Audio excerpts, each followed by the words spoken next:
दोस्तों बज़ाहिर इस वक्त आपको हमारा रीजन काफ़ी पुरसुकून नज़र आ रहा होगा और शांत नज़र आ रहा होगा और आपको लग रहा होगा कि यहाँ पर ऑल इज़ वेल, सब ठीक है, सब चंगा सी।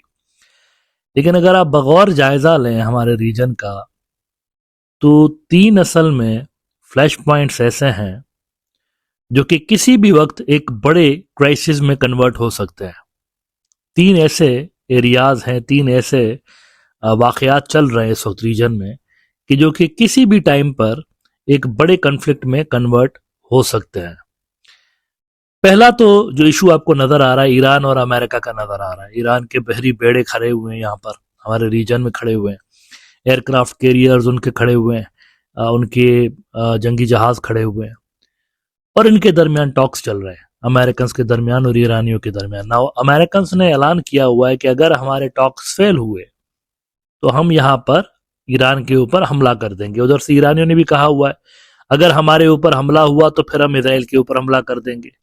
यानी कि अगर ये फ्रंट खुलता है तो एक बड़े क्लैश में कन्वर्ट हो जाएगा, एक बड़ी खूनरेजी में कन्वर्ट हो जाएगा ईरान और अमेरिका के दरमियान, और ये कभी भी हो सकता है बिकॉज मुज़ाकरात चल रहे हैं ना। अभी मुज़ाकरात में वो कह रहे हैं कि 0 तक लेकर जाए यूरेनियम की इनरिचमेंट। ईरानी कह रहे हैं 0 कैसे हो सकती है, 0 तो हो ही नहीं सकती, हम न्यूक्लियर वेपन्स नहीं बनाने जा रहे। वो ईरानियों ने कहा हुआ है न्यूक्लियर वेपन्स के खिलाफ, तो वो कह रहे हैं हमारे रहबर का फतवा है, तो हम कैसे बना सकते हैं वो फतवा के होते हुए। तो लिहाजा एक तो वो चीज़ वहां पर चल रही है। ये वाला जो इशू है वो बहुत बड़े क्राइसिस में कन्वर्ट हो सकता है। दूसरी चीज़ जो आपको हमारे रीजन में नज़र आ रही है वो है अफगानिस्तान और पाकिस्तान के दरमियान मामलात। पिछले दिनों पाकिस्तान ने, आपके इल्म में होगा कि अफगानिस्तान के ऊपर अटैक करके बहुत बड़ा अटैक किया था और उसमें कई सारे दहशतगर्द पाकिस्तान ने मारे थे अफगानिस्तान के अंदर घुस के।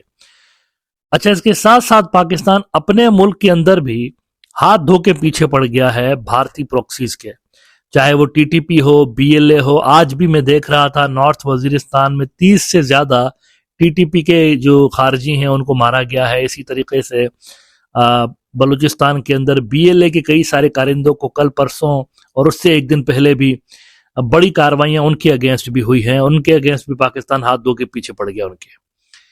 यानी मिलिट्री जो है ना वो ऑल आउट उनके खिलाफ इस वक्त चली गई है और पाकिस्तान इस वक्त उनको, यानी उनका गोल यही है कि बस इनको 0 करना है, इनफ इज इनफ। इसके साथ साथ बॉर्डर अनस्टेबल है दोनों मुल्कों का, पाकिस्तान और अफगानिस्तान का। अफगान तालिबान ने इंटरनेशनल मीडिया से बात करते हुए कहा कि हमारे मुल्क के ऊपर अटैक किया गया है, इसको हम रिटालिएट करेंगे। उधर से पाकिस्तानी कह रहे हैं बच्चू रिटालिएट अगर करोगे तो मजीद हम पिटाई करेंगे। वहां से भी ये कहा गया। बल्कि आज ये जो खैबर पख्तूनख्वा का मरोसर और शाकोट सर का इलाका है, वहां से इतलात आ रही है कि बहुत बड़ी फेंटी पाकिस्तान ने अफगानिस्तान की लगाई हुई है। 3 पोस्टें उनकी जबरदस्त कर दी हैं। वहां से उन्होंने फायर खोले थे अफ्तार से पहले, अफ्तार से थोड़ा पहले उन्होंने फायर खोले हैं और इधर से ये तैयार बैठे थे पाकिस्तानी, इन्होंने चौकियां उड़ा दी अफगान तालिबान की और उसके नतीजे में कहा जा रहा है 10 बंदे उनके मारे गए। कल भी मारे गए थे अफगान तालिबान के बंदे और आज भी इतलात आ रही है कि उनके मारे गए। तो बॉर्डर पर काफी तनाव चल रहा है दोनों के दरमियान। और ये जो स्ट्राइक्स हुई हैं वहां पर अफगानिस्तान के अंदर, ये कोई आखिरी स्ट्राइक्स नहीं थी। इस वक्त पाकिस्तान ने क्लियर कर दिया है, कतर बीच में पड़ा था और कतर की मीडिएशन की वजह से जंगबंदी लास्ट टाइम हुई थी, उनको भी क्लियर कर दिया गया है कि आपके भी कहने के बावजूद इन्होंने कोई कोऑपरेशन हमारे साथ नहीं किया।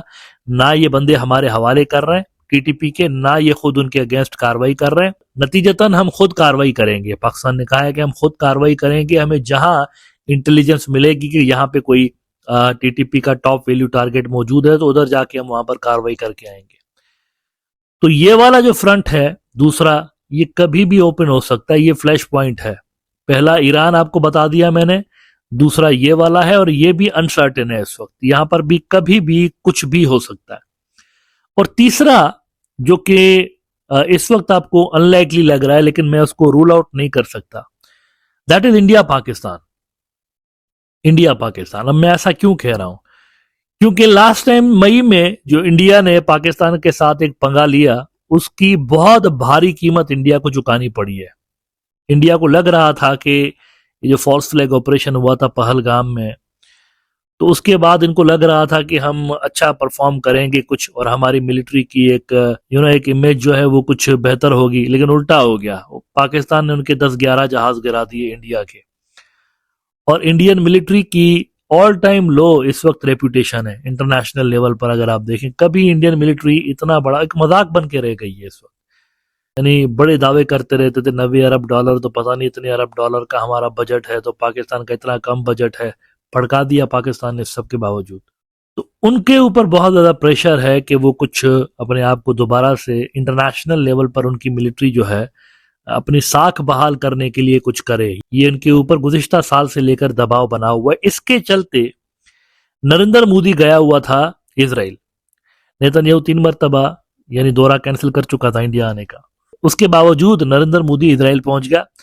इजराइल पहुंचने के बाद इसने वहां पर काफी बड़ी बड़ी डील्स ये करके वहां पर आया है। डिफेंस के हवाले से कुछ मिसाइल्स भी इजराइल को ये मिन्नतें कर रहा है कि हमें दे दो, एयर डिफेंस सिस्टम्स भी हमें दे दो, लेकिन बड़े वैल्यू की ये कुछ डील्स वहां पर करके आया है, इसकी इतलात आ रही है। इसके चलते फिर जैसे ही ये वहां से वापस आ रहा है, तो इंडिया ने पाकिस्तान वाले बॉर्डर के पास ड्रिल्स स्टार्ट कर दी हैं। कल से स्टार्ट हो रही हैं ड्रिल्स, एयरफोर्स इंडिया की ना। इसके अंदर जो जहाज इंडिया के आ रहे हैं, बहुत बड़ी ड्रिल्स हो रही हैं। जैगवार जो एक फटीचर जहाज है इंडिया के पुराने, और मिराज, ये तो होंगे ही इसके अंदर। लेकिन इसके अलावा इंडिया सुखोई और रफाइल भी इसमें लेकर आ रहा है। तेजस का नाम था, लेकिन तेजस मुझे नहीं पता उन्होंने ग्राउंड कर दिए हैं। आई डोंट नो, वो जो ग्राउंड किए हुए तेजस हैं उनको दोबारा से ये लेकर आएंगे उड़ाने के लिए, उनमें से 2-4 को। दैट वी नीड टू सी। लेकिन ये तो कंफर्म है, रफाइल, मिराज, जैगवार, सुखोई, ये सब लेकर आ रहे हैं पाकिस्तान के बॉर्डर के पास। कल पोखरान का जो इलाका है जैसलमेर में, वहां पर ये करेंगे पाकिस्तानी बॉर्डर के पास ड्रिल्स। तो ये तीसरा वाला ये जो फ्रंट है, इसका भी कुछ कहा नहीं जा सकता, ये भी किसी भी टाइम पे ओपन हो सकता है। तो बज़ाहिर जो आपको हमारा रीजन शांत नजर आ रहा है ना, सब कुछ सही है, अच्छा चल रहा है, लेकिन इतना भी शांत नहीं है। इतना भी यानी कोई चैन की नींद सोने वाला यहाँ पर कोई माहौल नहीं है। 3 बड़े यहाँ पर फ्लैश पॉइंट्स ऐसे हैं जो कि कभी भी एक्टिव हो सकते हैं, और अगर ये एक्टिव हो गए तो बड़े पैमाने पे यहाँ पर सिक्योरिटी क्राइसिस क्रिएट हो सकते हैं हमारे रीजन के अंदर। अच्छा, एक और इंटरेस्टिंग यहाँ पर सवाल ये रेज हो रहा है कि फर्ज करें कि ये जो अफगान तालिबान हैं जो कि कहते फिर रहे हैं कि हम पाकिस्तान से बदला लेंगे क्योंकि उन्होंने हमारे मुल्क के अंदर कार्रवाइयाँ की हैं, तो फर्ज करें अगर ये पाकिस्तान के ऊपर हमला करते हैं इस तरह से तालिबान, जो कुछ भी इनके पास फोर्स है, तो क्या इंडिया इसका फायदा उठाएगा? ये क्वेश्चन है ना। इंडिया भी तो वहां पर देखे ना, कल ड्रिल स्टार्ट कर रहे हैं ना, तो वहां पर अगर अफगानिस्तान पाकिस्तान को इंगेज करता है तो क्या इंडिया यहां से फ्रंट खोलेगा? एक तो ये सवाल है। फिर इसको रिवर्स कर दें आप कि अगर इंडिया के साथ पाकिस्तान की टुक स्टार्ट हो जाती है तो क्या वहां से अफगानिस्तान पाकिस्तान को इंगेज करेगा?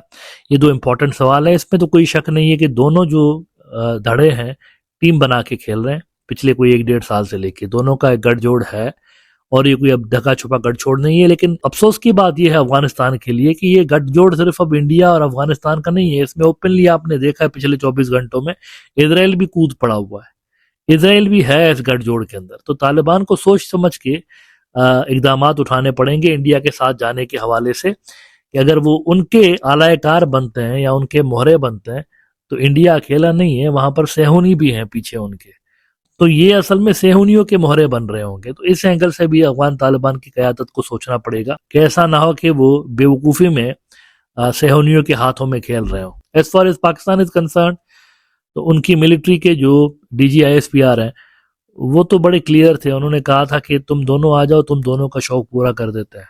वो क्लियरली उन्होंने दोनों को चैलेंज किया हुआ है, एक ही वक्त में दोनों आ जाओ, फिर देखो क्या करते हैं दोनों के साथ। दोनों को हम एक ही वक्त में फेंटा लगाने के लिए इनफ है। मजा ना आए तो पैसे वापस, ये उनके अल्फाज हैं, मजा ना आए तो पैसे वापस।